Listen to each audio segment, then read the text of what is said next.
You know, what we do is certainly a high-risk job. My job here as the range, or as a physical instructor in the airplane, or as a flight lead with young aircrew as they're going through, and that is to give them the tools to ensure that they survive in combat.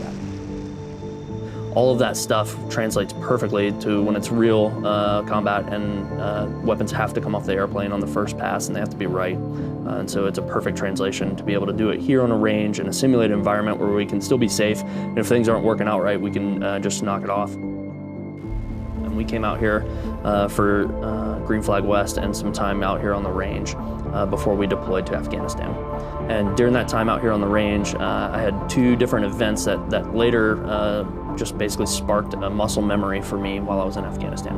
So one of those events was just dropping a 500-pound class weapon. That was a GBU-12 specifically that time, but going through the mech and being very rushed and trying to get the delivery perfect was a perfect translation to my very first combat drop in Afghanistan. And so we were able to do that because we had had that training here, so that everything that we did here, practicing with a GBU-12, worked out the exact same when it was time to go with a GBU-54 down in combat.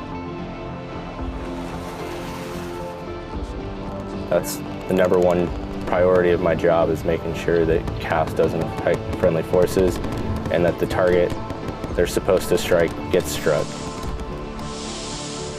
Ranges are important because they give us the ability to fundamentally train, so get the fundamentals of how to utilize CAS. Elevation. And actually talking to real pilots.